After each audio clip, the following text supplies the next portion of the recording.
Boy, ladies and gentlemen, I'm excited about this one here because we are back once again for round two on Sportswire Radio here live in prime time on the brightest lights, the biggest stage. And this is the sixth show I've done in 3 days. I think I have a sixth sense because our guest here is going to talk about what happened last month in his return in DBW and how we saw a tag team, well, not so much of a tag team, and a veteran team seems like they're on their way to a potential tag team championship gold at the expense, well, not of this man, but his tag team partner. Yeah, we'll maybe shake some bones here, if you know what I mean. We'll also talk about a man that had plenty to say over the last year and a half about our guest.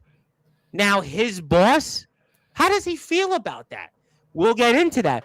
I'll also announce another man returning on this platform from DBW to start the new year in 2026. Yeah, we'll talk about some other things. And boy, considering the way our guest looks, ladies and gentlemen, and he has been here many times over the past 2 years, he is certainly, and well, you might want to say that Grinchmas spirit. He is, after all, a heartless sheriff.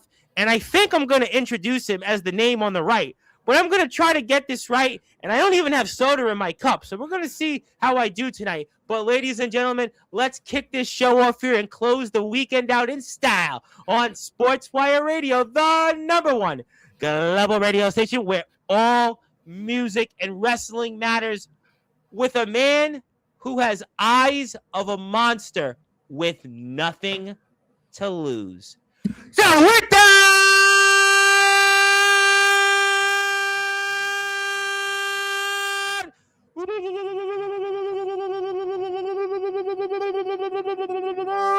wait, but further ado here on the Sports Report,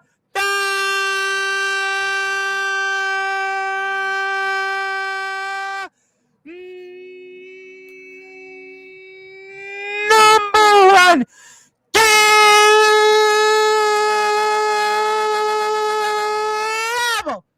Sports Show.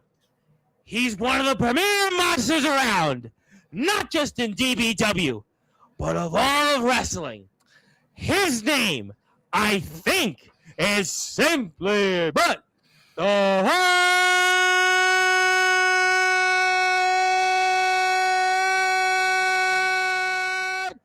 Heartless Sheriff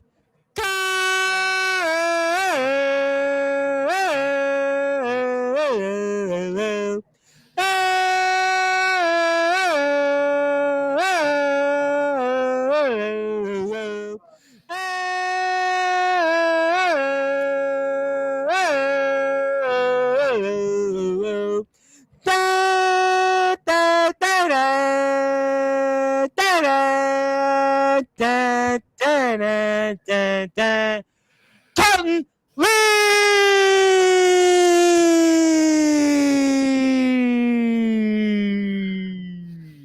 My friend, how are we doing?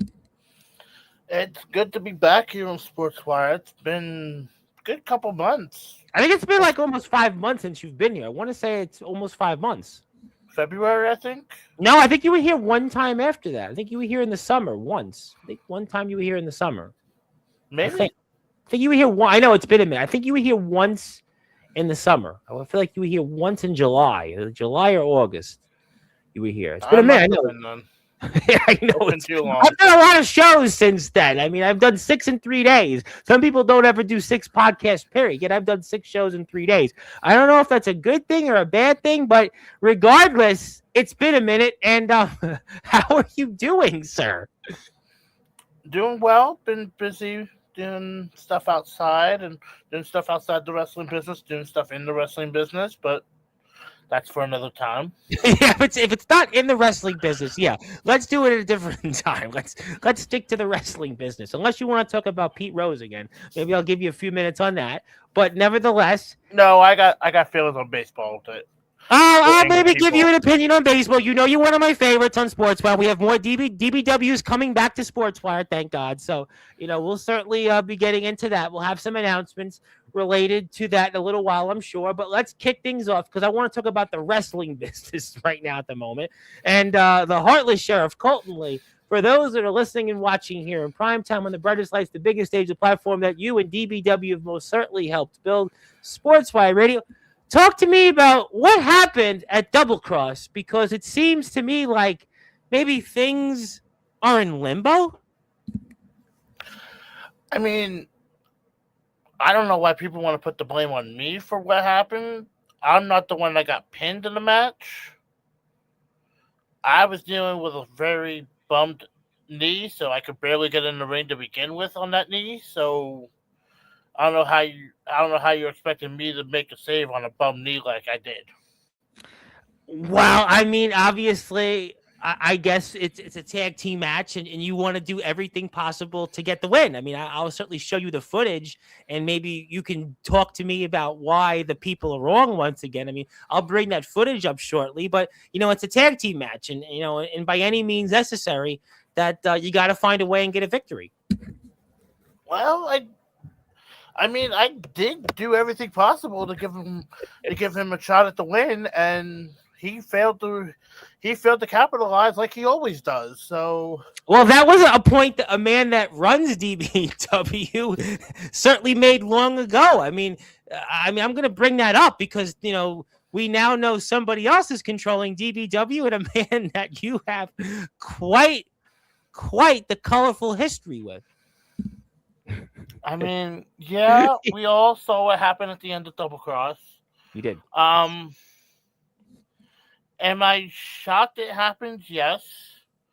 Am I surprised at this point? Probably not, because he always has a way to... He's always done that the last year and a half. I mean, you got to give it to him. I know that pains you to say that when it comes to Mr. At this Walker. point, I applaud the man because he comes up with every other way possible. And I'm starting to realize if I should start training under him more and more now, but whatever. You could have, avoided a whole lot of, difficulties for you in that. And by the way, before we get into your match at Double Cross, I want to say we're both partially right. Your last appearance was 7 months ago, which was May. So it wasn't quite February. It wasn't quite July. So it was May. So listen, we meet halfway, and I mean, it was still 7 months. So, you were here. I knew you were here after I think it was Martin Luther King Day. One of those days you were here. And even though it was Valentine's Day, it was Valentine's Day you were here. And I knew that I was partially right. You were partially right. But let's get to the footage here. And I want to do that now. So if you are here before I do anything else, I know eventually people will check this out. Let me put up the DBW YouTube channel, because that's where you can watch some of this stuff. I know it's been an interesting year in DBW, but I promise you that 2026 is going to come in here like a lion, and you're going to see a lot of great footage from DBW. And DBW is doing a great job out there. As crazy as it sounds, DBW is going to hit 5,000 subs next year. DBW is at 4,200 subscribers almost. That is an impressive number. I mean, is yours truly? I'm at almost 1,700, and I'm like, wow. I mean, 42. I mean, it's it's crazy. I think someone shared with us we're over 1 million views now. I think so too, because I was speaking with somebody in the back about that. I think you guys did break 1 million, and you guys are definitely gonna hit 2 million next. But let's get to the million first. Let's talk about that. So obviously I want to go to the footage. So we're gonna do that right now. And for those that are listening and watching here in prime time on the brightest lights, the biggest stage, I have it now linked right in, and you're gonna tell me why everyone else is wrong. So let's do that here right now. I'm going to share our screen, and we're going to wait till this plays out, and I'm going to take this there and just talk to me about what's to happen here. You obviously your old friend there from Chaos Conspiracy once upon a time, former tag team champion Robert Pearson, and you're out there, and just here we are. Yeah. I mean, this was all found on our hatred for what we were in Chaos, and it was basically what we like to call the Chaos Collective. It wasn't the conspiracy that everyone thought it was. We were a collective at this point. We wanted to show people that it wasn't just Cassidy and Pearson that were the tag team. There were other points that we could be there were other points of that group that could be the tag team. And right now, it's about ready to show what me and Pearson could do in the tag team with this match. Yeah, I mean, there's no question that you and him have certainly had some success in various levels, and obviously it's an interesting tag team combination because of your size and Pearson, what he does in the ring overall with his strength and just his versatility. So, on paper, it's a good team, and this should lead you guys to getting a tag team championship shot. So, I mean, in that sense, I would agree with you. You guys definitely complement each other. I would say certainly you guys complement each other far more than, let's just say, Cassidy and Pearson. But nevertheless, we'll certainly get to that, and an interesting team, a team that has a lot of experience, certainly one of the more senior laden teams you're going to have in all of wrestling. And that's, of course, Scorpion the Assassin and one Cyrus, the It Factor Cyrus, a man that we know very well on here. And these guys are about to come out. And obviously, Cyrus has been looking for gold in that tag team championship. And there is also the man who holds the number one contender championship, and that is the one and only Scorpion the Assassin. So talk to me about being in the ring with these two veterans. I mean, it's for me. This was a. I mentioned it before was when I faced Yes. Cyrus. I think it was last year. In the past. In the It was past, last year. yeah. It's a learning experience. It's being in the ring with the veterans is all a learning experience for myself. Yeah, I may have been doing this for 5 years, but I was never getting any better in those first couple of years that I started doing this. Once I came here to DBW, I started learning so much more from the veterans like Scorpion, like Cyrus, like Judgment, Aaron, and Jacob Bryan, and those guys from VTW when they came up. I would always Ego, talk to certainly. You throw Ego in there. Ego, Brandon, and even Silas. I'll even throw Silas in there because of how long he's been there. Boy, that pains you to say that last name. I could just see it. I could see it in your eyes, to quote Peter Gabriel. But Really do. all these guys have been here for so long Yeah. that I love to pick brains on these guys. Sammy Nothing. Got to throw Sammy. Sammy, Casey, Casey. I mean, you're dealing with a lot of the veterans here in DBW, and just picking their brain is so interesting because they've been around so many different people here in DBW. And it's like they just kept that knowledge. They've kept that knowledge for people for when us as the new guys come in and teach us the ways that they've seen people wrestle. Especially people like me. It's not a lot. You don't see a lot of people like myself come in to wrestle. Yeah, no, I agree with that. And I've seen a lot of wrestlers. A lot. You don't see that a lot. I can think of maybe a handful of guys on the indies right now that are wrestling like me. The slow, methodical, big man style, not this hybrid style that a big man shouldn't be doing.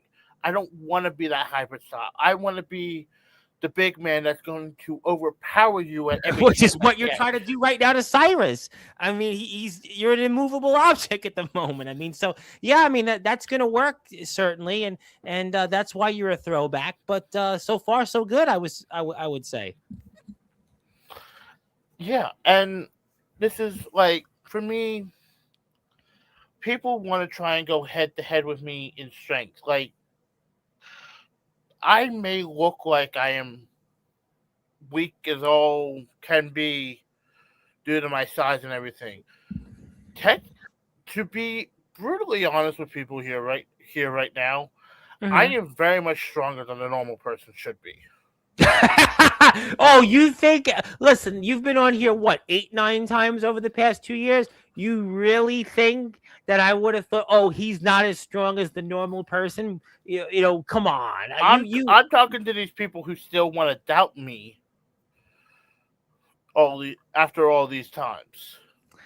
Well, I mean, they haven't won in the I'm ring. talking to those haters out there that don't want to see anything in me and don't think that I can do anything in this business, because there are people that are out there. Well, we've known that. Listen, you have been on the cusp. I go back to 2 years ago with you. You were this close of winning the DBW World Championship at the height of Mr. Judgment's run. You have been knocking on that door for various championships, so we know that you've been right there. But right now, I mean, you're not in that ring, and certainly your tag team partner is getting his bones shaken here, and none other than Mr. Robert Pearson.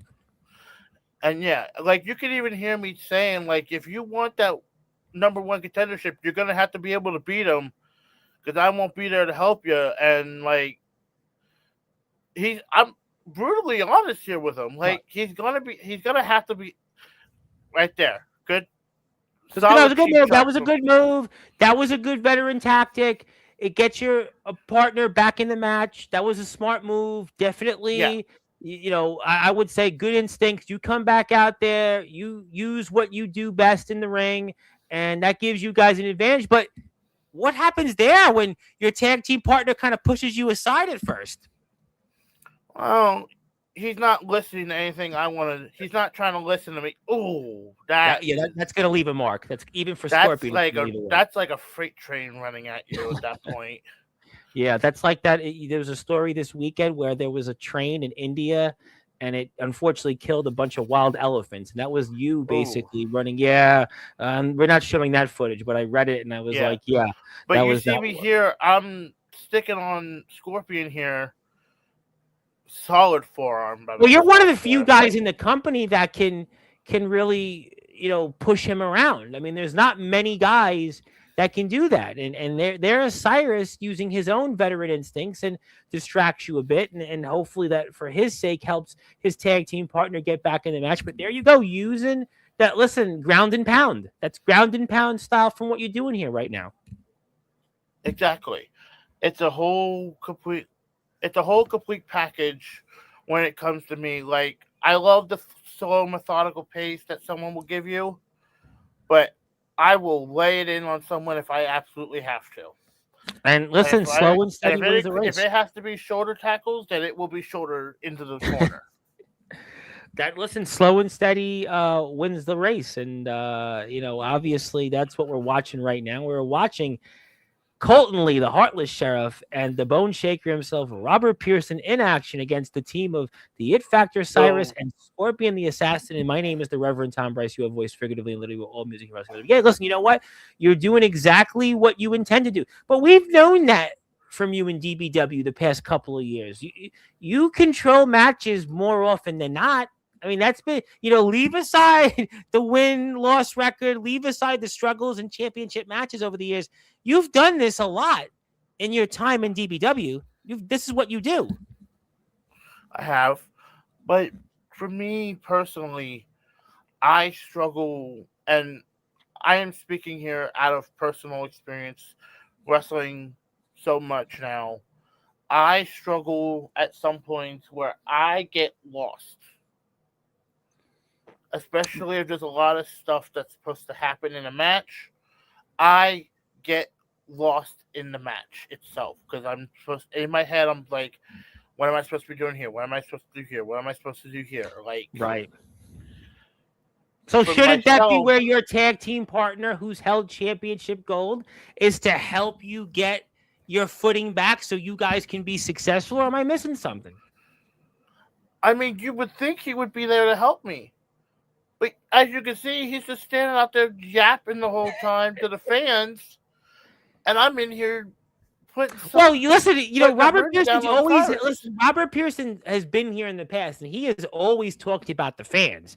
You forgot about the fans. You've obviously become something. You're a monster now. You're a monster with nothing to lose. I mean, so that's where you and him are going to have differences of opinion in where to get yourselves back on footing here in DBW. And right now, I mean, listen, you're in firm control here against a veteran like Cyrus, who's, held a lot of championships throughout his illustrious career, a man that's done a lot for this sport. And I mean, listen, you can't be in a better position, but there's your tag team partner. Look at, ladies and gentlemen, what Robert Pearson is doing. He was going back and talking to who? I'm not sure if they were in the ring, but maybe that's where you have some contention.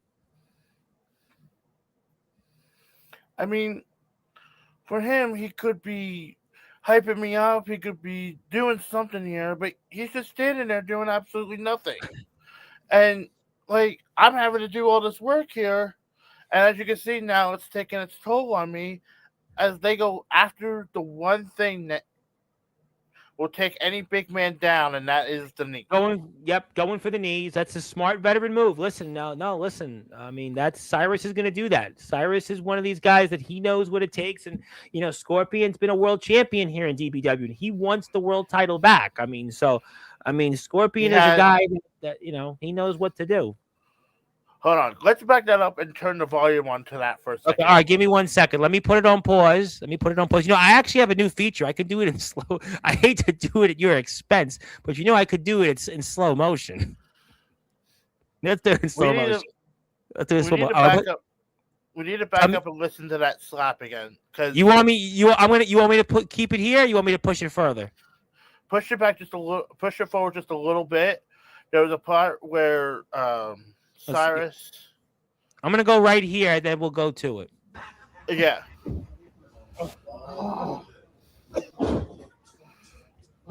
So this here, for me here, this is probably one of my best holds, whatever, because technically it is a submission also. Well, let's go to normal. It's not working. Yeah. So this is technically a submission hold here, also as much as a rest hold. Also, I love this hold because it hurts. It basically puts all the pressure down on your shoulders. I see it. Yeah, that's a good point. It puts all the pressure on your shoulders and everything, and then it starts to hurt after a while. And then, as you see, as he was getting up, Stegel slipped right to the back. Oh, he's doing the DDP there, waiting for it. Oof. Sing like a bee, ladies and gentlemen. Stay on him. Stay on top of him. One more time. Say one more time. You gotta hit this man. Stay on his head. There is a point from the audience that you're letting him get up. I wanted him into the corner. Ooh. There you go. But I didn't realize he was going to kick me right there at that point. And that was my mistake. Like I said, it was me thinking, okay, I get him in that corner. I'm basically going to squash him. And right. Oh, boy. Right here. Oh, yeah, that's gonna definitely leave a mark.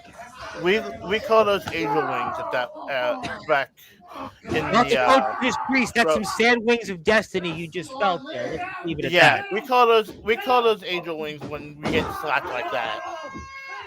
And they do not feel good. They will hurt you for at least a good 2 days afterwards. Yeah, you know what? I was talking with RJS, who was here last Sunday in your chair, and we were talking about him and his company, and we were talking about him wrestling. And I said, "Oh, what's the adjustment like from being in the trampoline to the ring?" And he said, "Tom, I'm in pain for a week, up to a week after going out there and wrestling. So you say a couple of days because you're a big man, and that's the difference. But there you are, you're back on your feet, and but you can see me limping.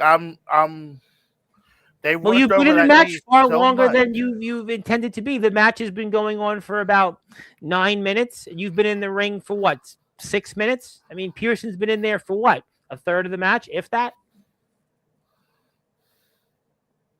Yeah, I mean, it's a long time. I mean, I could see why you feel the way you feel, but you know what? You are an immovable object. Listen, we've always said you had the tools. We've said it time and time again.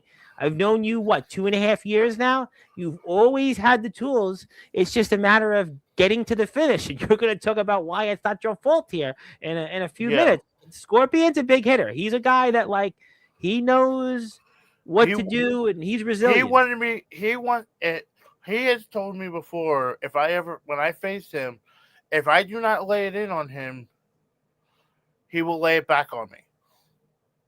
Well, we also know that he's going to be the only person left Right. at the end of the year wearing the face paint still. But what's this here? What's that there? What is that? What did Robert Pearson exactly do? A rather bizarre situation. I was literally getting ready to set up for a spear, and he. And then wait a minute. 1, 2, oof. But still, ladies and gentlemen, this match should have been over. And Scorpion the Assassin's back on his feet, and he's just taking Robert Pearson and he's toying with him right now. And now he's got him right where he wants him. And beautiful suplex there, nice snap suplex there. And obviously Robert Pearson now, and you had control of this match throughout. And now Robert Pearson comes in there, and it's a complete role reversal here. And Scorpion has come back like another man that has worn face paint that will no longer wear it here in a few days at this point. But listen, I mean, this has to make you in utter disbelief because you had controlled this match, and now Scorpion's getting ready to finish it. I mean, I'm not surprised though, because let's be honest, basically Pearson had to rely on me to do all the work and then try to take the glory for himself. It's what he did with Chaos. It's what he did with Cassidy. He's trying to do it with me too.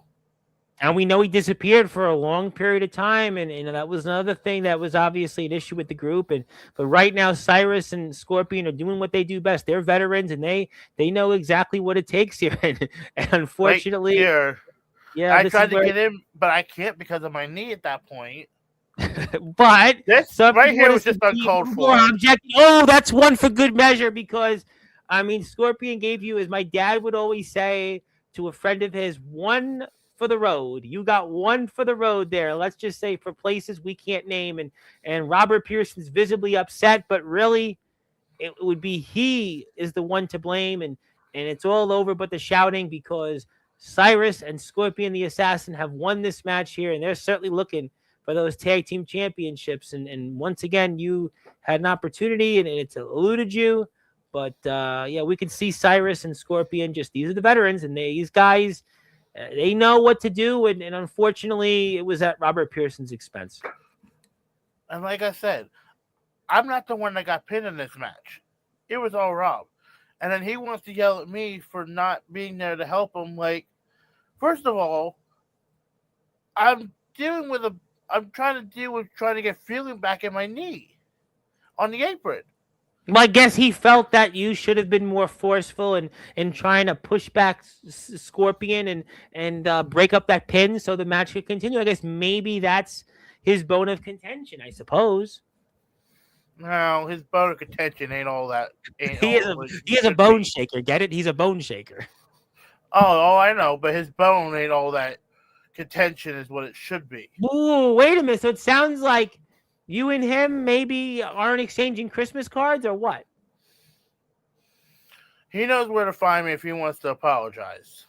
Wait, so let me get this straight. Now, you've certainly said many things here tonight, just in this episode, but it would sound to me like, now my ears may need to be checked. This is my 6th show in 3 days, but are you telling us, the Heartless Sheriff Colten Lee, that you want your then tag team partner, Robert Pearson, to apologize to you after losing that match? Is that straight?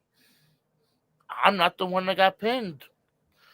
I tried to come in, but I couldn't because of my knee. Well, I mean, I don't know. And yet he's the one that wants to challenge Scorpion for the #1 contenders title. If you can't beat him in a tag match, how are you going to be able to beat him one-on-one? Well, I mean, it don't matter now because he didn't win the match. So, I mean, I don't know what to say. Exactly my point. You can't beat him in the tag. You can't beat him in a tag match. You're definitely not going to beat him one-on-one for the #1 contenders title. Well, I mean, right now the only thing he may be worried about is just apologizing to you. I mean, what if he doesn't apologize?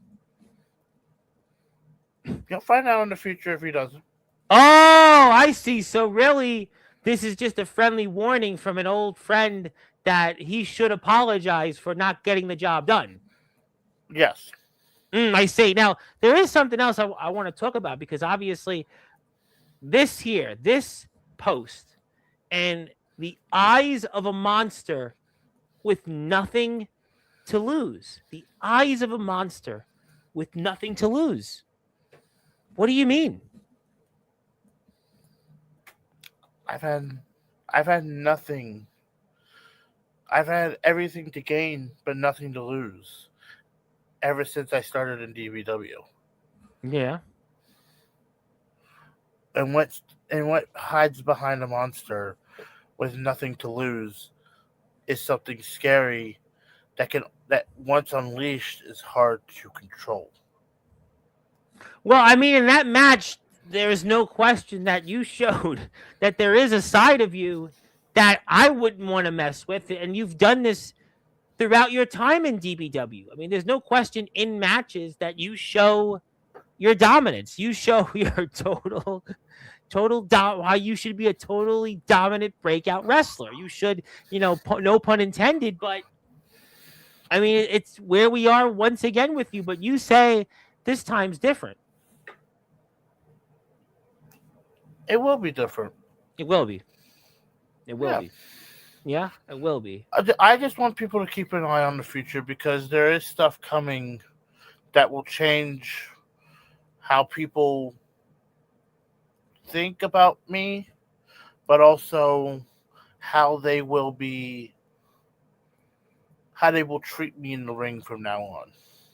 Well, right now in the ring, I mean, you treat your opponents pretty badly. I mean, you have treated them pretty badly, but I mean, this was a photo not long ago, but right now you can put an X through that because you most certainly want your then tag team partner to apologize. And obviously he's on the clock. Yeah, he's on the clock. He's got, I don't know, he's got till Thursday, if anything, to apologize to me. Well, I mean, it's Christmas. I mean, you mean getting a 1-day extension? All right, he's got till next Sunday. Oh, well, that's even more kind. I mean, he's got a week. And I mean, we'll have to find out. I mean, that's certainly some rather peculiar comments once again from the Heartless Sheriff Colten Lee, and he certainly has plenty to say about the future of DBW. I'm going to talk about that on the other side of the chat here. Zilla's here first. Wanted to say hello, and speaking to people that I'm sure you know, and I wonder what their future is like in DBW. A man that is otherwise known as Chase Wakefield, a man who's gone by many acronyms, but he also wants to say he's the eyes of a monster with nothing to lose. Wakefield knows. He's seen it up close and personal. Yeah, he's definitely seen it up and close. And I understand he's seen it up close, and he knows what's hiding behind these eyes. He does, and he would know that firsthand because we know a few months ago something we can't talk about yet, that you certainly were there, and you certainly, I'm sure, are going to want to talk about that when that's eventually released. I mean, not only that, but he saw it at Total Domination. Well, he saw a lot of things, and that was certainly, that was a while ago. But right now in the near and distant future, we're certainly eagerly anticipating that event that my understanding you may or may not have been a part of. And I'm sure aware of that names that we may or may not have heard of would be the likes of Peanut Butter and Jealous, who are supposed to have been challenging for the Mon Valley Wrestling Tag Team Championships. The likes of Bill Bain, who's certainly an interesting fellow, and a man I know very well, amongst others. So we'll have to see. And just putting it out there, a match between you and Bill Bain might be should be on your list of matches you'd want to have. But I'll leave that at that. We'll leave that at that. Bill Bain's an interesting guy. Yes, hello to Mr. Wakefield, yes. and obviously you know who this is. We'd like to say hi. Yes, and happy early Christmas Day. Yes, happy early Christmas Day. And yes, thank you. And Zilla, yes, I think we'll give her a pass on that. DB Dub, yes. And maybe it's a good time for me to make an announcement. And when it comes to DBW, because there is somebody else that is going to be back on Sportzwire Radio. As a matter of fact, right after the new year on January 2nd, and it's going to be a special early edition, 4:30 p.m. Eastern time, none other than the Blaze Ace Christian returns to Sportswire Radio to kick off the new year, and he's going to have a lot to say. He's going to have a lot to say in DBW, and he was just in the WDWA. He was their light heavyweight champion, and he's going to be here making his long-awaited return for the first time in almost half a year, and I am very interested in the spotlight where he should be. I agree with you on that. It's funny you said that. I'm glad you brought that up because I had on a wrestler, Dave Jamison. You probably seen the name around.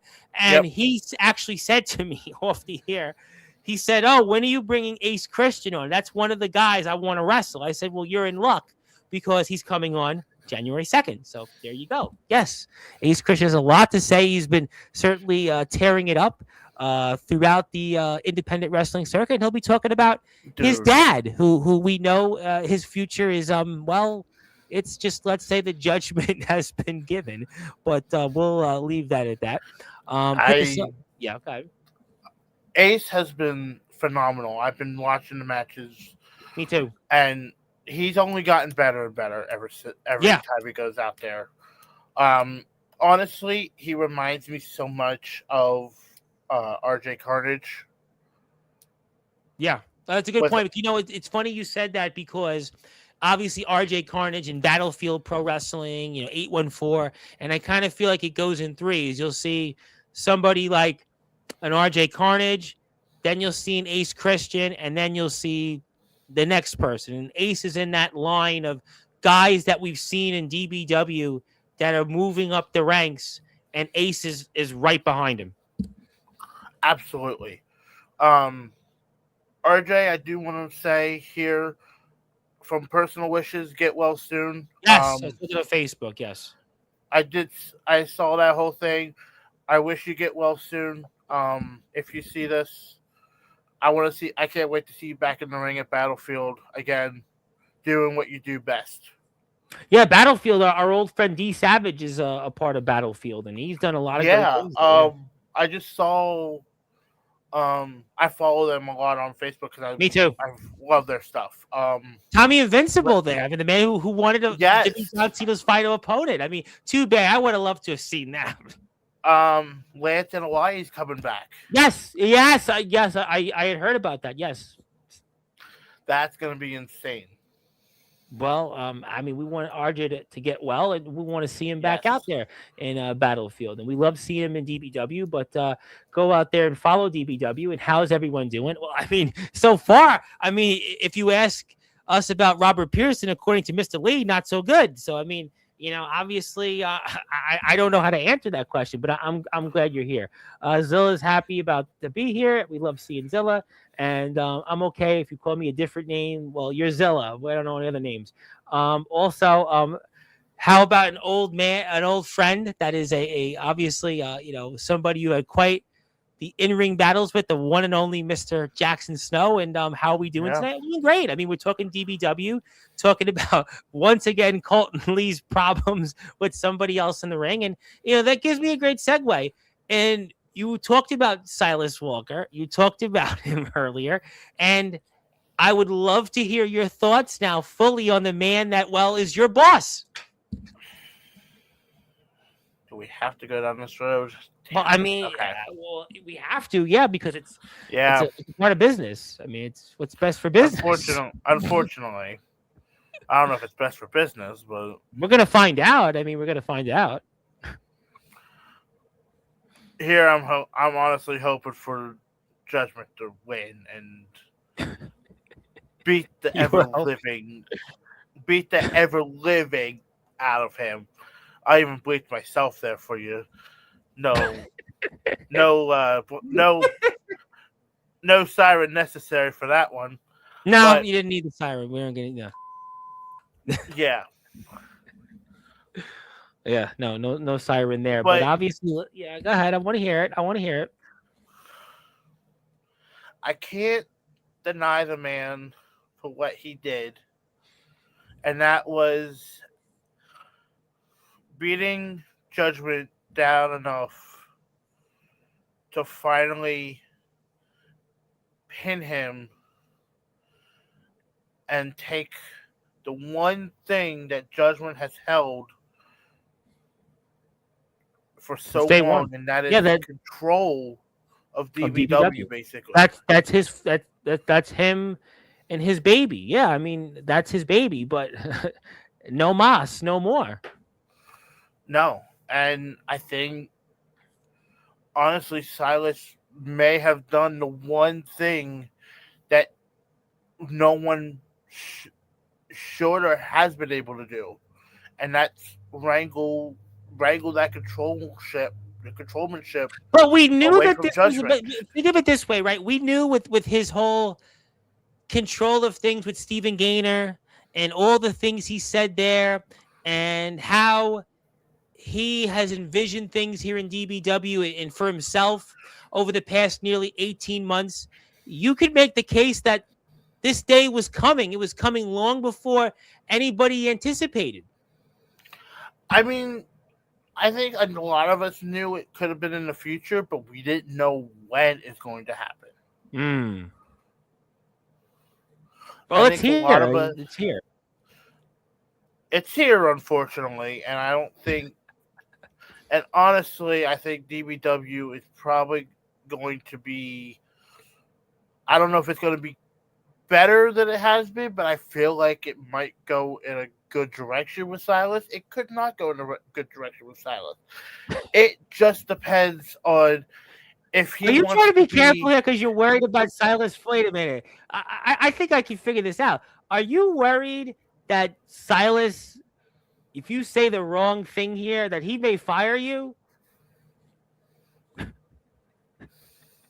With your history, you don't have to answer that one because I think I kind of figured it out later because you stopped yourself short there, good sir. I mean, you are a heartless sheriff, I understand, but you were basically trying to stop yourself from saying things about how you feel DBW could go in the direction. You were going to say it could go in a good direction. Then you said, well, and then you stopped yourself short. So it sounds like to me. I mean, it could go in a good direction. It could go in a bad direction. It just depends on how he wants to act. Well, he's going to act in the way he wants to act. What other way would there then be? it's gonna go in the bad direction because he's gonna piss off a lot of people. But I would say conversely, for himself, he's been highly successful the past 18 months, and maybe guys. That is true, but yet when he's in control, he's gonna piss off the wrong person, aka possibly me. And what's gonna happen? Well, he could also fire you if he feels that you've certainly said something the wrong way. Or I want to see him try to fire me first. Well, I mean, I would love to see that on DBW television. I mean, I certainly think that would be good TV. But I mean, we have no idea how much. Yeah. Because I don't think that man is going to, one, be able to get me out of the arena, and two, he might be squashed against that ring mat so bad, they're going to need a spatula to pick him up. Well, that would certainly be an interesting sight, I suppose, for some. But I mean, we have no idea how he's going to act. I think this is a really, you know what? I'm going to take a completely different path.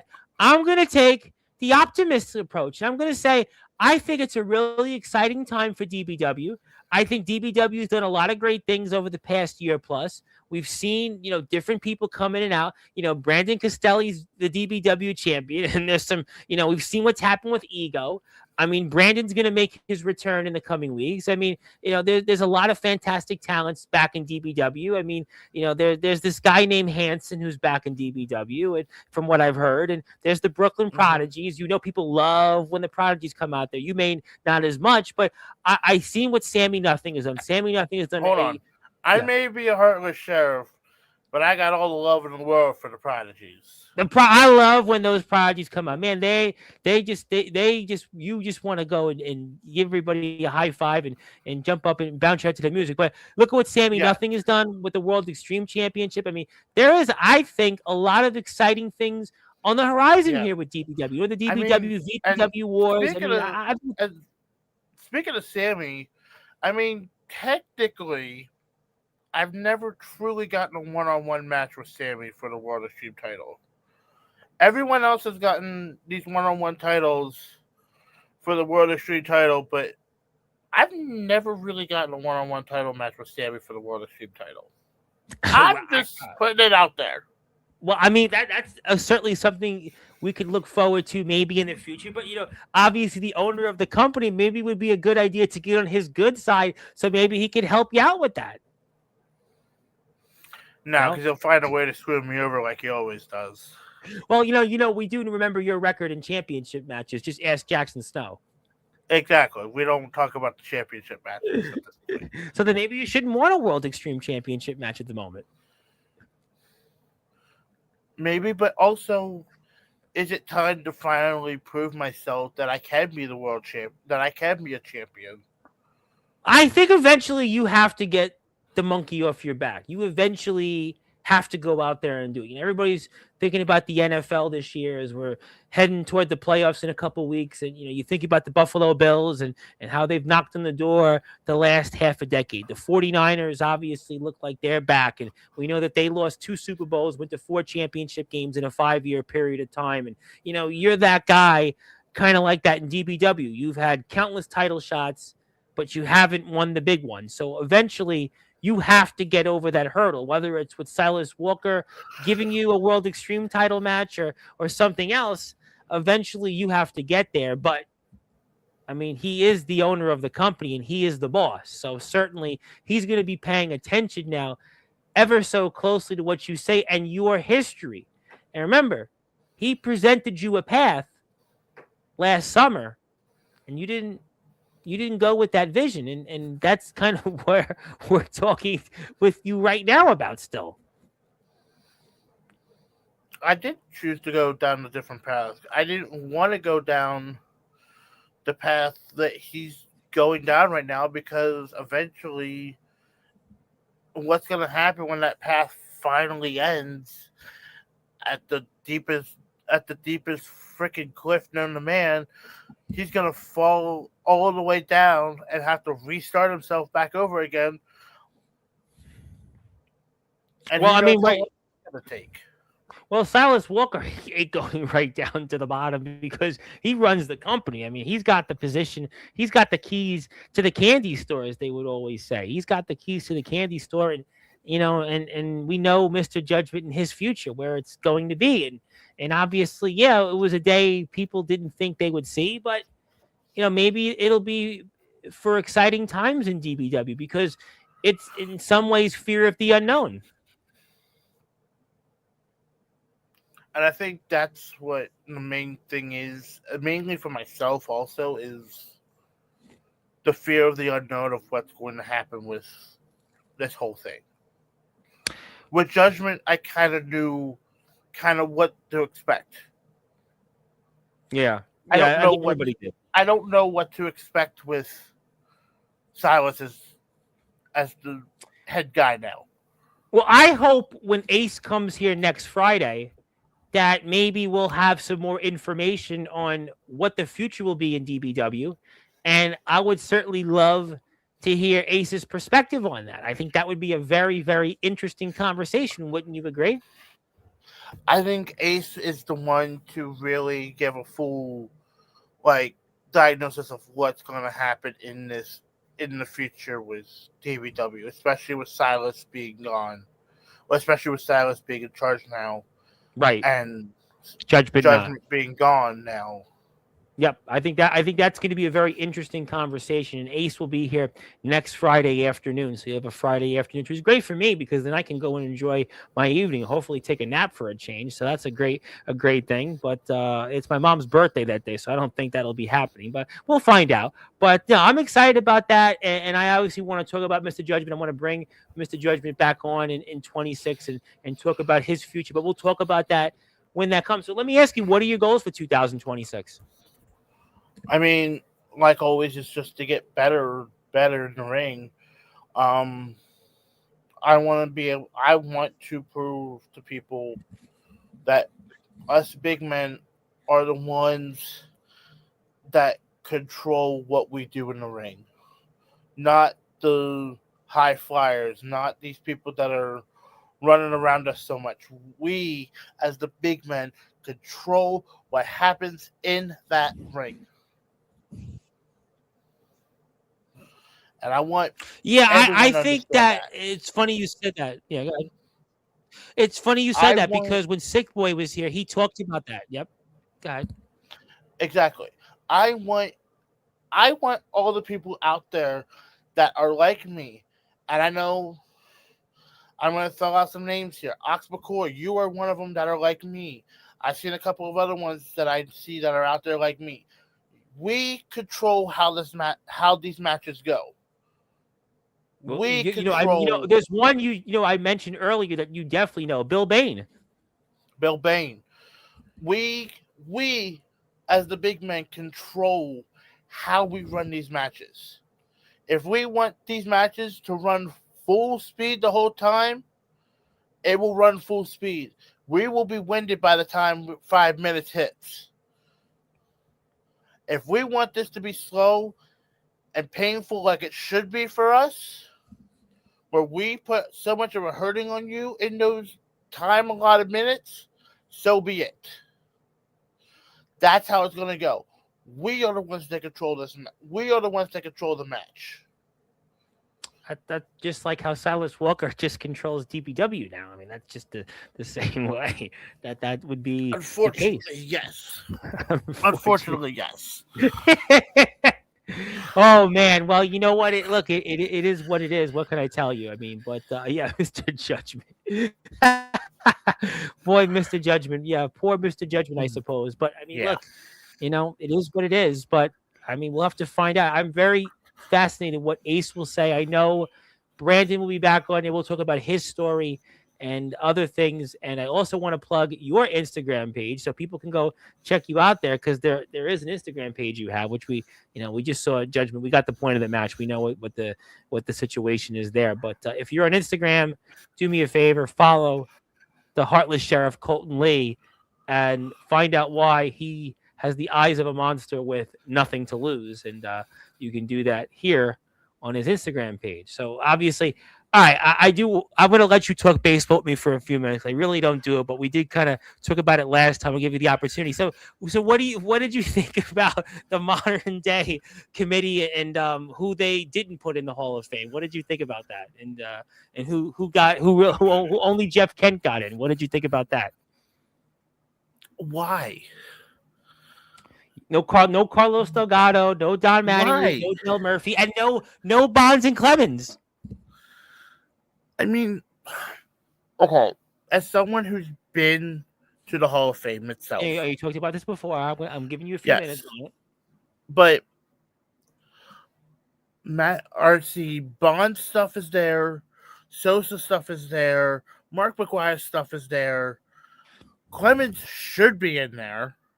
Yeah, Clemens. I don't care what anyone says. Yeah. The man didn't do anything during that time. He just got stuck in the wrong era. I will die on that hill that Clemens did nothing, did no drugs whatsoever. Yeah. I will die on that hill. Well, Clemens and Bonds, I always say, if you took them even before the steroids or the PEDs, they were Hall of Famers. So really those two, not exactly. That I want to not put people in the Hall of Fame, but if you look at McGwire, you look at Sosa, you look at Palmeiro, all right, you want to make the case and say they're not Hall of Famers, but Bonds and Clemens were Hall of Famers before they quote unquote did and I said the same thing about Bonds before. If Bonds was on the road to being a Hall of Famer before. Yeah, Bonds was already. He had the 3 MVPs. He was 40-40. Yeah, Bonds had 400 home runs. He was already a Hall of Famer. He was already going to be a Hall of Famer. Clemens was a different category. Yeah. Clemens was just a rocket like he should have been. Oh, Clemens, even going back with Clemens had, I think, three Cy Youngs. He had 2 no-hitters. He had 190-plus wins and 3,000 strikeouts already before the steroids. So automatically, off the bat, he was a Hall of Famer. Yeah, I agree with you. It's like excluding Mariano Rivera. It'd be like excluding Mariano Rivera for everything that happened with the Yankees. Like... Derek Jeter, yeah, I got you. As a Met fan, I'm just putting it out there, but no, I agree with you. No, look, I mean, they made a whole big deal. They talked about Carlos Delgado. Yeah, they're going to put him in. They had the case for Dale Murphy. Although I don't know about Dale Murphy as a whole. I didn't watch Dale Murphy and really play. I didn't watch a whole lot of Dale Murphy. I watched Carlos Delgado. Delgado is a Met fan. I watched him with the Mets. I saw Delgado. I saw play. Delgado to me was a Hall of Famer. But you know why Delgado's not in the Hall he of was Fame? with the Blue Jays. Yes, Blue Jays. He hit 370 one year. Delgado was a great player, but you know why Delgado's not in the Hall of Fame, right? Yeah. He didn't stand for the pledge. So after that, they don't want to put him in the Hall of Fame. But his reasoning, and not that I wouldn't tell people not to do it, but it was during the time of the Iraq War. He didn't agree with the war. So, I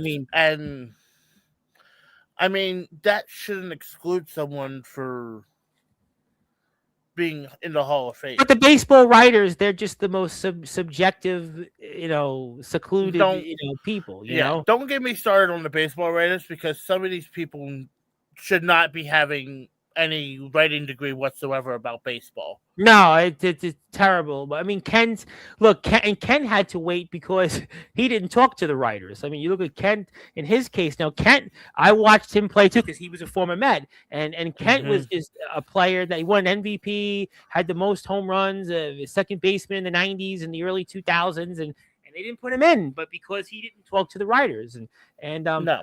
But I'll come back to that in a minute. But this is a good question though. Who thinks Robert Pearson will apologize? I mean, you said he's got a week. I'll even give him. Here's the even better deal. I'm in such a Christmassy mood right now. Oh, he's got the next couple shows to apologize. All right. I mean, that gives him a little more rope. But I mean, he's gonna watch this, and he's gonna say, "Well, I mean, that you and him were having issues at the apron, and you didn't help him out." That's what he's gonna say. I mean, that's what I'm pretty sure he's gonna say. He could say what he wants to say. Everyone saw the proof.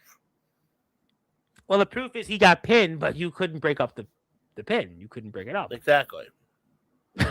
All right. I mean, exactly. I mean, I guess time break will it up tell. because of my knees. So, I see. So really, it's all about Robert Pearson. But something tells me that knowing Robert Pearson, as we all do, I don't think he's going to apologize. So let me ask you then this question: let's say hypothetically he doesn't apologize. I mean, do you think something will happen to him? I mean, we'll see. We'll find out. That's a good point. I like to find out. I don't know. Something might happen. Something may not happen. It just depends. All right. That's fair. Well, I mean, I'm going to share my screen because it is the holiday season, and I'm going to give you something, and hopefully I won't regret it because it's your day on All Sports. Well, actually, we're going to take that off the screen because it's the wrong picture. We're going to put it right back up on the screen, and I want to do that here right now because apparently I definitely need to get my eyes checked. But let's put it right back up on the screen. Now we're going to fix it because I think we have the right picture. Thank you to the crack staff, and for those that are listening and watching here on Sportswire Radio. It is now officially Colten Lee Day. So there you go. It's your day. And I hope I'm not going to regret this, but it is your day on all Sportswire Radio platforms. So congratulations. No. And I think, honestly, this has been kind of a long time coming. Been here, 2.5 years now? I did put you in the Hall of Fame. I did put you in the Hall of Fame, but I gave you a day. You haven't put me in the Hall of Fame yet. Oh well, you were going to let me not share my screen there, so you spoiled the surprise. Boy, you spoiled the surprise, but we're going to put that screen up next. I mean, boy, now I was going to surprise you, but I mean, I guess you really ruined the surprise. I mean, boy, I mean that wasn't fun. I mean, it's been something you've talked about for me ever since we started this whole thing, and I know, It's one of and the you things. actually spoiled the surprise because I was actually trying to surprise you because I was going to try to make you laugh. But I had a soccer coach on today, and I did the same thing with them, and then it was like, oops, and then it was like, oh, was I supposed to know that? And I was like, well, I was supposed to surprise you, but I guess now that you ruined the surprise, I have to share my screen because I was going to put you in the Hall of Fame today. So I guess then here we go because now I have it right in front of me. And not only was going to be your day, but now we're putting you in the Hall of Fame. So there you go. So there you go. You ruined the surprise. I was hoping to do it right before closing thoughts, but that's okay. You're Heartless Sheriff, and you are. I mean, and I'm going to break fourth wall here. This Yes. is something me and you have talked about For a while. We've talked about it for a while. For such a long time. And I think it's a good time. You know what? I think it's a good time for you to be in the Hall of Fame because there's some like really legitimate names in the Hall of Fame now. There's some really legitimate ones that are in there.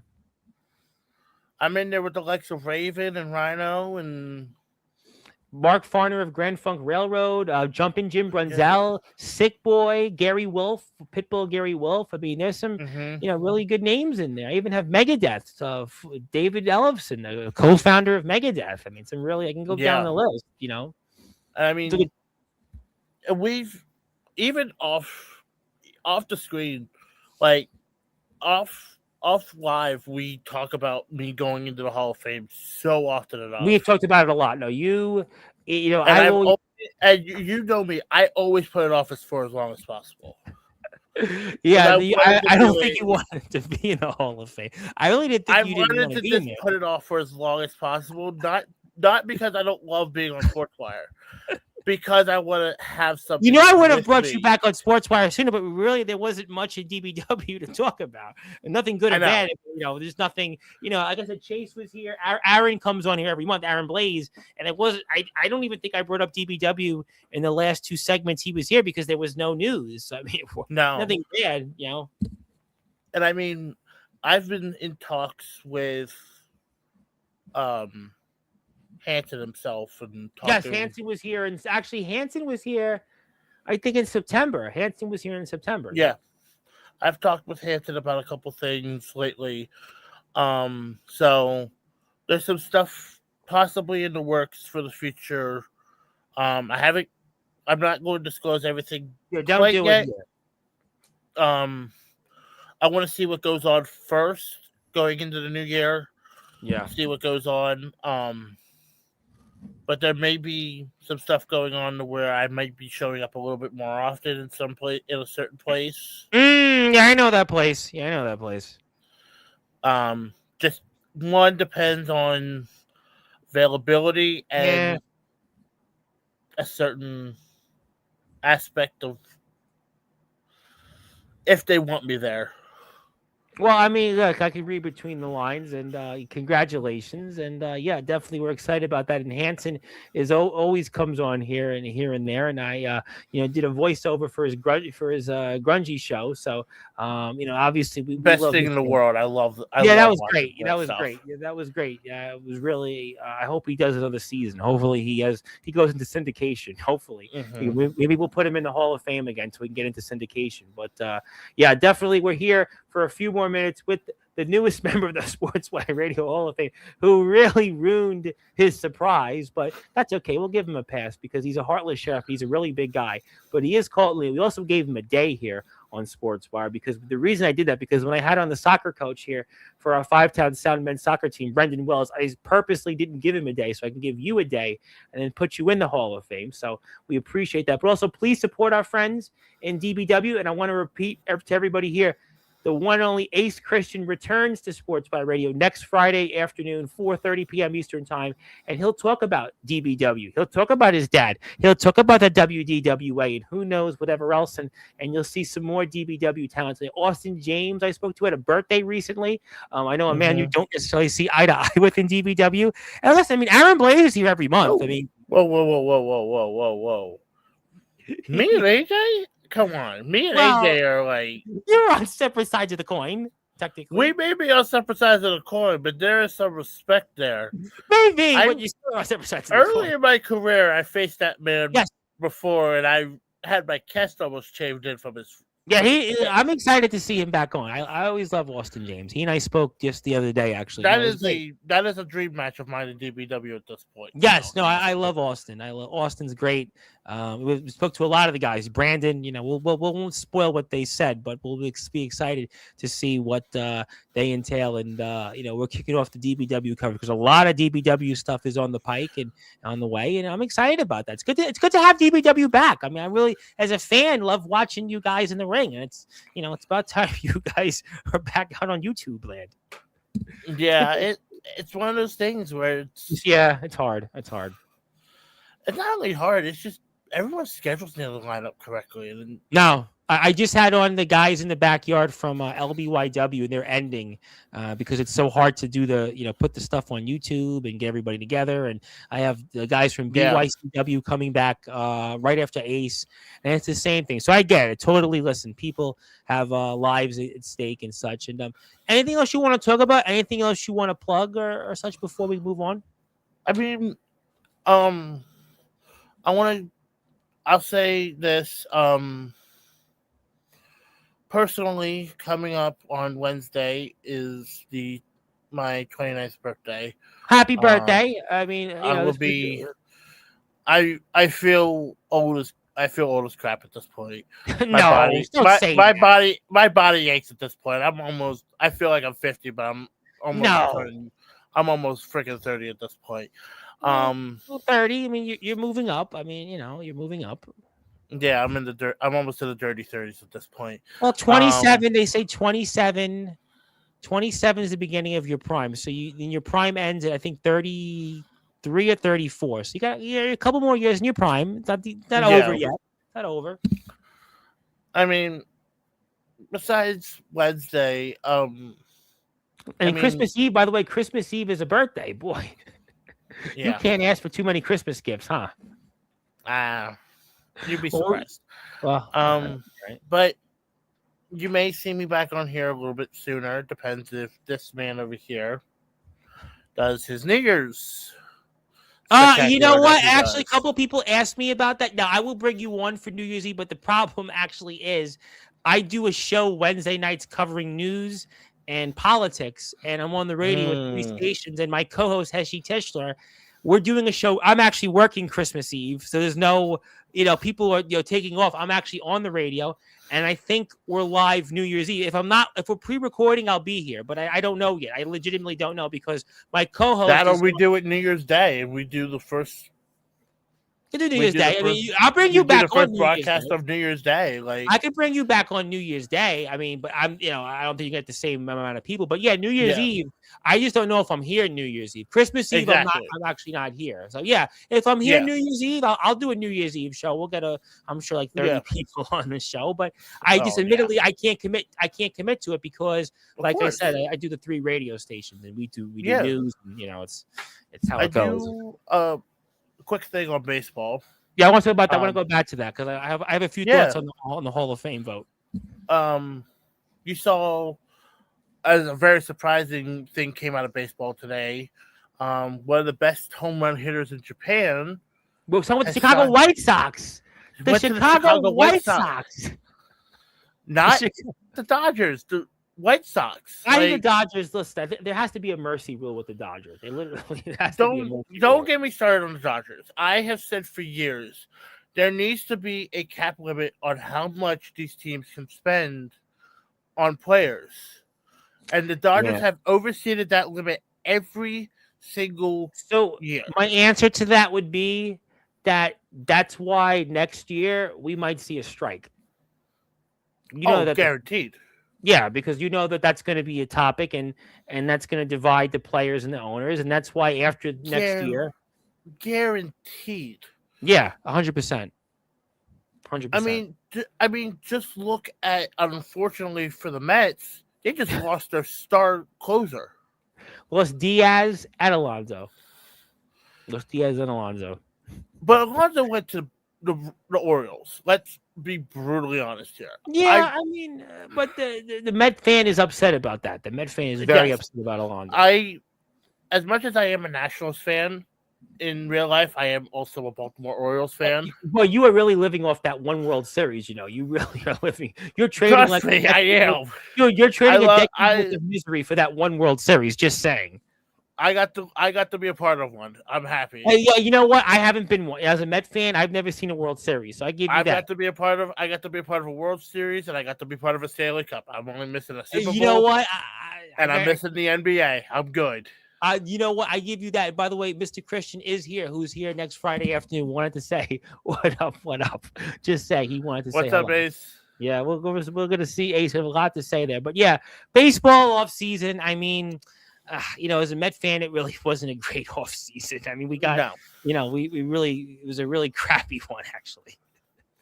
It was a crappy one. But who do you think gets into the Hall of Fame? You think Andrew Jones and Carlos Beltran get in? Andrew Jones should have already been in. Well, I think he didn't get in because his last 3 or 4 years he really tailed off. Low batting average. When batting average meant something. I mean, true, but also he didn't hit 500 home runs either. That was another thing. He fell short at 500. Yes, but he was also one of the best. He was also one of the best outfielders out there. Oh, as a Met fan, I watched him play. I mean, the guy was the best defensive outfielder. He should be in based on the amount of Gold Gloves he has alone. Yeah, baseball, but the outfield position is so weird. Baseball, you just never they put guys in subjectively, and Andrew Jones was a guy that kind of fell between the cracks, and he'll get in. Yeah, I agree, he'll get in. I don't know, And what do you think about Carlos Beltran? Beltran's an interesting one because that's one that I grew up with. But he was never really that popular of a hitter. No. For me. No. So I think it's going to take a while for him to get in. He's a stat compiler. I mean, his stats, he was never the best at his position, but his stats, it's one of those. He's not a great player, but he's a very many more. When it came to his position, there were so many more above him that everyone absolutely would pick in a heartbeat over him. But he played a long time. He played 19 years. So his stats, he compiled enough stats that, Yeah. 2,700 plus hits. And, go ahead. Yeah. There was another one that came up eventually. I don't know if he would get in or not. And this is based off of my price alone. Go ahead. Ryan Zimmerman. Yeah, Ryan Zimmerman is another one of those guys like a David Wright for the Mets. I mean, he had like 6 or 7 really, really good years, but unfortunately injuries and the way his career ended, it puts him in that, like, I hate to say it, the Hall of Very Good. In that Hall of Very Good because it's the injuries. He was the franchise player. He meant a lot. Like David Wright. David Wright meant a lot for the Mets. They had great years, for a 5 or 6 year period, but it's like how I feel about Don Mattingly. I don't think Don Mattingly's a Hall of Famer, but it's the same deal. I mean, Don was not all that great when he came to the Yankees to begin with. Exactly. The only reason why he got so big with the Yankees, unfortunately, sorry to all you Yankee fans that are listening to this, he had so much star power around him. Yes, he did. He had Ricky Henderson, Dave Winfield. He had Jack Clark at one point, and then later on, he had Paul O'Neill. He had Bernie Williams. I agree with you. Don Mattingly, I mean, to me, he's not a Hall of Famer. I just don't think Don Mattingly is a Hall of Famer. No, I agree with you on that. Zimmerman, I understand your point because it's like right with the Mets. They're not Hall of Famers, but for the franchise, they are. Injuries hurt them, other things. But if you looked at what they meant to the franchise, but I think to me, people want to consider Buster Posey and Dustin Pedroia Hall of Famers, and I would put them in the same category. I don't think they're Hall of Famers. Pedroia, I would call a Hall of Famer. I don't know. Pedroia, I would call Hall of Famer. Posey, no. He didn't play long enough. No. Buster Posey did not play long enough. He's not a Hall of Famer. What did he play? 11 years? 12? I think he played 12 years, but were those? I think they were all with the Giants, though, weren't they? He won 3 World Series. I mean, he won an MVP. I know he won a Rookie of the Year. I mean, but I don't know. I mean, like they put Yeah, guys like Joe Mauer in. They put Buster Posey. They want to put Buster Posey in. I don't know. I don't. but I'm just you not. could see. I mean, catchers was a difficulty alone. Putting the Hall of Fame Yeah, and is that's one the of the case most with difficult. Mauer because, yeah, I mean, he hit 300. He has a lifetime 300 batting average. Joe Mauer. I mean, I get it. Although Joe Mauer to be moved to first base, which is why I don't think he should be a Hall of Famer. Because if he played just at one position like Posey, I give you that. But if they moved Yeah, him to first base, so to me, I don't think Pedroia is a Hall of Famer though. I just don't think really. because I don't think so. I don't think he's a Hall of Famer. Well, I mean, what do you have? Pedroia has 1,700 been hits, Pedroia was part of what? Both, 3. both, both World Series teams. He won. I think he might have even did. He win 2 or 3 World Series. He might have won 2. I think he won 2. He won. No, I think he won He 3. won. He I won think he won. 04 with the Red Sox. No, he won 07, right? He won 07. Didn't they win in what 2000? I'm trying to think. Was it they won another one? I'm trying to Yeah. think. They won in 07 and third. He won 2. He won 2. Only won 2. Okay. He won 2. I thought he was with 04 too, but No, he did not get Mhm. called up. No, I remember he won 2. He didn't win 3. I know you're Okay. thinking, but he won. He Yeah. still won 2. 2's a lot, but I mean, I don't know. I don't. It's Think, I one mean, of he's those a great things great where player. But yeah, like early on in his career, he would be considered Hall of Famer. yes, early in his career, yes, but I think again the body of work. He doesn't have 2,000 hits. He does. He has 150 home runs. You know, baseball is to me weird like It's that. You know, like you said, Andrew another Jones, right? Andrew Jones should have yeah. been a shoo-in. Andrew Jones should have been a shoo-in to begin with. I really think it's a stupid thing to say, but his batting average was so low that they just wouldn't put him in because of that. I really think that but now then it's different because the batting averages don't matter. then at that point, then half the Hall of Fame shouldn't be in because they, at the end of their career, they all had low batting averages because they all started to Yeah. suck. Absolutely. Mickey Mantle was upset because he didn't hit 300 for his career. There was a story he told, and he goes, I didn't hit 300. I mean, all these guys, Ricky Henderson's lifetime batting average went from 300 to 278. No, I agree with you. But baseball, these writers, they're all weird. I mean, they're all weird. Yeah, I mean, I'm looking forward to baseball coming because I have to say I was really mad that the Dodgers won the World Series. I was really mad that they beat I the was Blue I was honestly a Toronto Blue Jays fan. So was I. For those 7 games, hoping to. I was praying that they somehow managed to pull it off. They should have won, though. They went into Toronto up 3-2. They came back and wound up winning 2 out of 3, and they should have won all 3 in Los Angeles. They should have went back, and they had 2 games in their building, and they had to leave the 9th inning. The Blue Jays, man, they really that was a choke. I mean, I hate to put it that way. And people would say, no, it's not," but they choked. They choked. No, it was a choke. It was a choke. It most definitely. Sorry to bore all you. No. Sorry to bore all you Sportswire fans on this, but no, it's okay.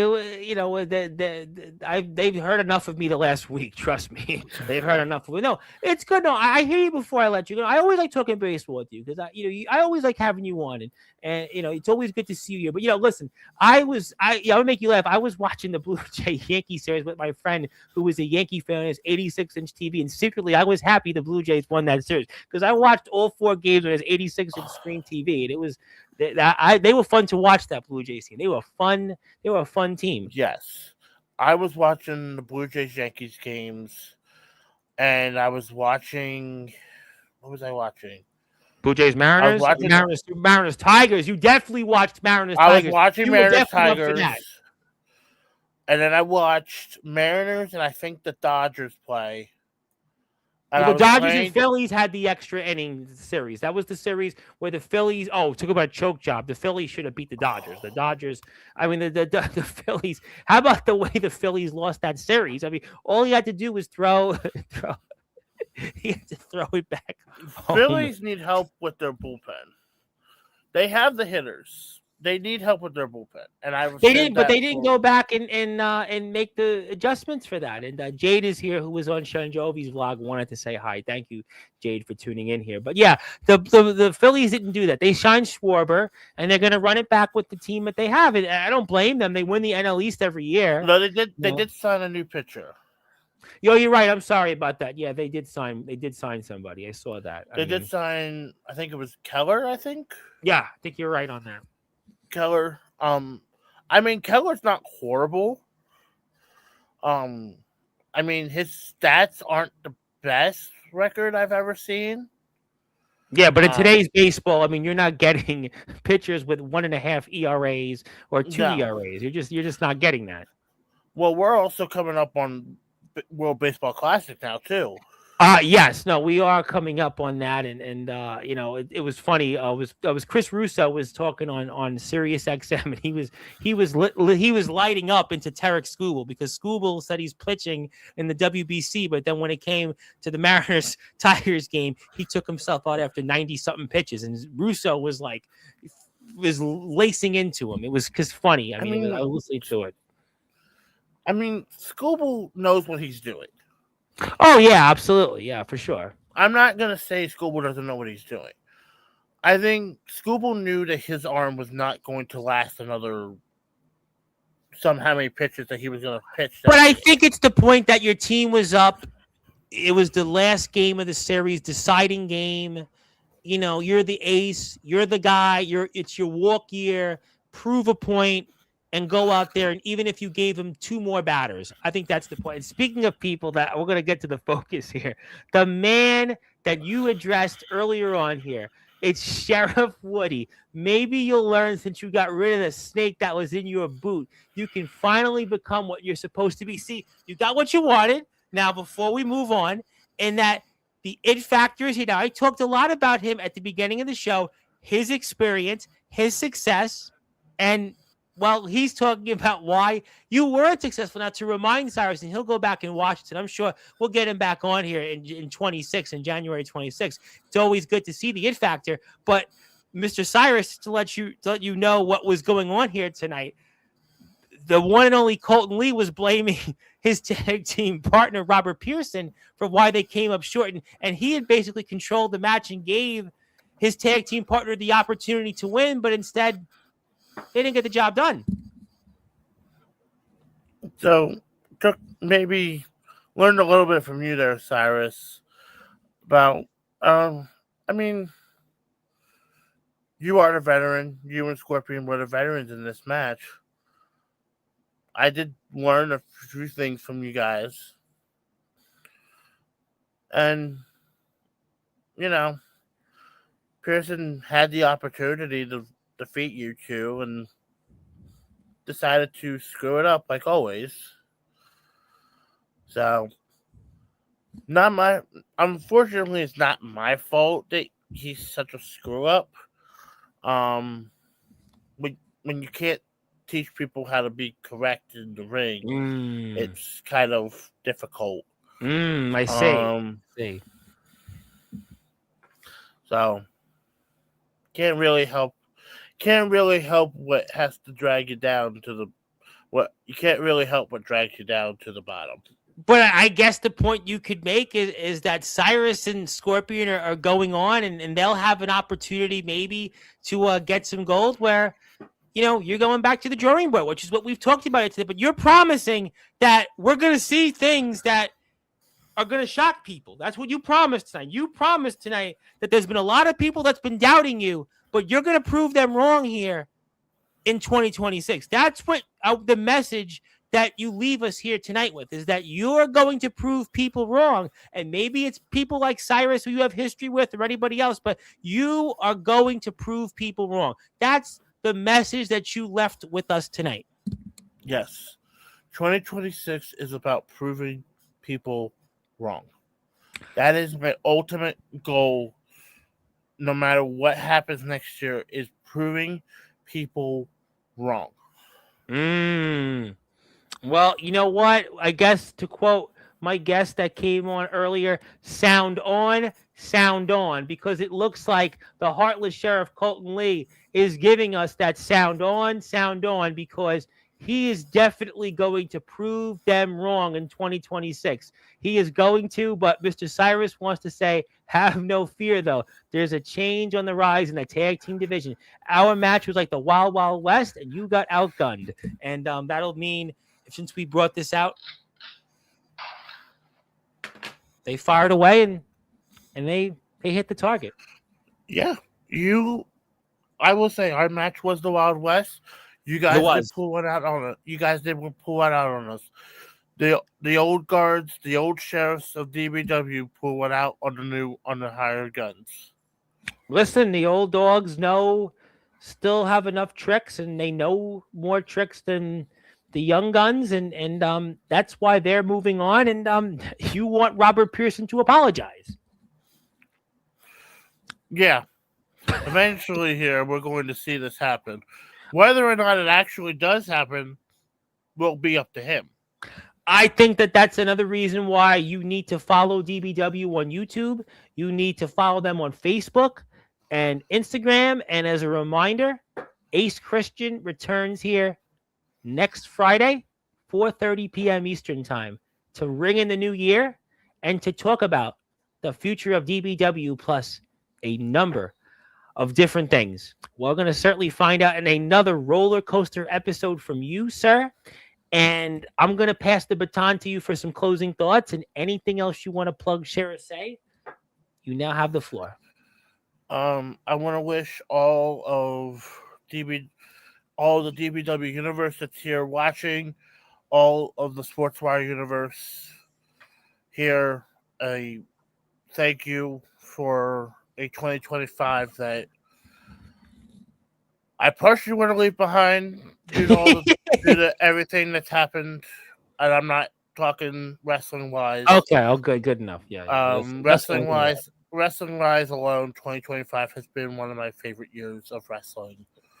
However, the rest of 2025 could just burn. I see another celebrity death, I'm gonna freaking scream by the end of this. Well, don't encourage anyone.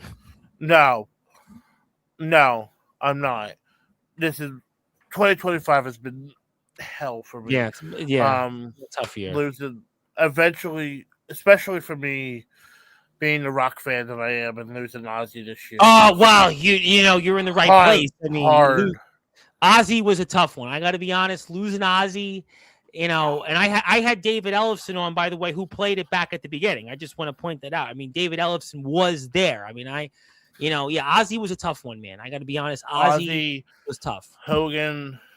Yeah, and by the way, they were within 48 hours of each other. Yeah. Within 48 hours of each other. Rob, let's not even talk about Rob Reiner's death. Don't even do it. No, that one sucked. I wouldn't wish that on anybody, that Rob Reiner death. Oh my goodness. I know you want to do that to Pearson right now, but don't do it. No. Unfortunately, what I want to say right now will probably get so bleeped out. You want me to do it? I got the bleep button. I think his son is a piece of shit for what he did. Terrible. Yeah, it's a heartbreaking. Yeah, absolutely. That's all I'm going to say on that. I think his son is a POS and needs to burn. Yeah. But Ozzy's death hit me. The funny thing is, I was working on waxing floors in a school during the summer. Sounds good. Not when there's no AC. Oh, okay. Never mind. I take it back. Yeah, there's no AC in these buildings during the summer. But we were literally doing these floors, and I happened to take a look at my phone because I was listening to music and I was switching over music real quick, and I just happened to have a news app pop up, and it said about Ozzy's death. I'm like, there's no way. I had just seen back at the beginning stuff, and I'm like, this is insane. Yeah. And I just happened to read like 2 weeks later while I was cleaning, Ozzy's dead. I'm like, wait, what? I know Ozzy. That one, really, broke me up. Ozzy's death. That was just. I mean, Yeah, that that was. one that one hurt me. Hogan's death hurt me a little bit. Yeah, no, Um, I have the front page. I have the New York Post still of Hogan, and he was on. He made the front page of the New York Post. His death. Yeah, Hogan's and death. it's It hurt. It I did. found it. I don't know if I find it ironic, but the same person, Rick Derringer, that did Hogan's Real theme America. song, Yep. died the same year that Hogan died. And in fact, he died like I want to say about 2 months earlier or something like that. It was about 2 months earlier. Because I had Mark Farner on of Grand Funk Railroad. I asked him about Rick Derringer. I had Mark Farner on in June, and Rick Derringer died, I think, late April. Because I had and I asked Mark Farner about that question, Grand Funk Railroad. Yeah, Rick Derringer's death was another one. It was. I don't know if I mean, I'm not finding it ironic or anything, but it's like, what coincidence is like the biggest song and the biggest star. Well, I came think out the of the magnitude. golden era. Yeah, I think the magnitude. Hogan and Ozzy. I think to have them, whatever you thought about Hogan or Ozzy biting the head of a bat or Hogan's political stuff, in 48 hours to have two men of that magnitude dying, that's, I can't think of an instance, at least in our generation, that it happened. I can't think of it. Two deaths in 48 hours. You know what I'm saying? I can't even think of anything that big that's happened like that within the 48 hours. Yeah. Not within 48 hours. Not within 48 hours. Yeah, that was just, I to me that was just, I did I asked, like I said, I had Jumpin' Jim Brunzell. We talked about Hogan. He said a lot about Hogan, and we talked about him. And unfortunately, I respect the man as a wrestler. Yeah. What he did outside the ring, I'm not even going to. Yeah, he said some things that were really debatable at best. Yes, but I have all the respect in the world for what he did as a wrestler.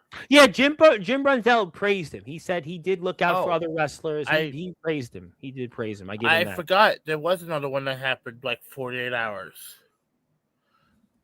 Sabu. Yeah, right. Sabu. He had his last match, and then all of a sudden, right. GCW. Yeah, that's right. Good point. Sabu was another one. We talked about Sabu. I talked about him with Gary Wolf, but Sabu was alive at the time. But I talked about him with Gary Wolf because Gary, it's there's a lot of bad death. Listen, that's let's move and hopefully have some positives. But But thank you to all the DBW universe. Yes. Thank you to all the Sportswire Radio universe that's out there. 2025, you have made this one of the more popular. I'm talking both here and DBW. You have helped DBW become very much more popular than it ever has been. You have made Sportswire one of the more. Sportswire is legit. It's a legit platform now. I'm getting celebrities, good things. Legit. It's legit Now, thanks to everyone that watches here every. And I want to thank the DBW verse. I'm with you. I want to thank DBW for their support. Because I love having DBW on, and it's been great this year. I think it's the best year we've ever had covering DBW because we've gone right to the wrestling. Everybody's had a good time, and DBW's played a huge role in Sportswire and our success. So it's a mutual thing. We have Ace. Cyrus has been here many times. Ace was here in July, and he was here twice this year. And Silas has been here a few times this year. I mean, Hanson's been here. Aaron goes without saying. Mr. Wakefield. I mean, you have a lot of great people from DBW that were here this year. I mean, Brandon was here this year. I mean, so. A lot of great people. Austin James was here, a couple times. I mean, I love talking to Austin. I mean, a lot of great people, and DBW's played a huge role in that. I wouldn't be where I am without a company like DBW. So I am, forever grateful for DBW's support. Hit the sub button for DBW, and I'll let you know if I'm here on New Year's Eve. I'll definitely keep you posted. And in the meantime, you did join the Hall of Fame. You ruined your own surprise, but that's okay. We'll let you pass on that. And my friend, I am so happy you came back. We got to talk some DBW once again, and we'll see about Robert Pearson. We'll see about what Cyrus says, and I know we'll all be tuned in to what Ace Christian most importantly has to say. And happy holidays, my friend. I will certainly see you soon, and let's see if you have a better year with some championship gold in 2026. We'll see. Like I said, thank you to all the DBW universe out there. Without your support, none of this is even made possible for any of the DBW roster. So yeah, without your guys' support, we wouldn't be doing this. We wouldn't be doing this. 100 subscribers, nearly 1 million plus views. An amazing, amazing number. And it's only going to grow from here. The best is yet to come. And one of those reasons why, despite what he said about his tag team partner, that is the one and only Colten Lee. And you'll see him coming up in 2026 in DBW. And my name is the Reverend Tom Bryce, your voice, figuratively and literally, where all music and wrestling matters. If you're here on Sportzwire Radio, like, share, and subscribe. Follow DBW on all social media platforms. We'll see you tomorrow talking a different topic. So until then, we're going to basketball tomorrow. We're going to less controversial territory. You're getting a lot less controversial shows on Sportswire. So we want to keep that going. But thank you, everybody. And we'll see you tomorrow. And good morning, good afternoon, good evening, everyone. On the number one, Global Radio, the Sports Radio, with all music and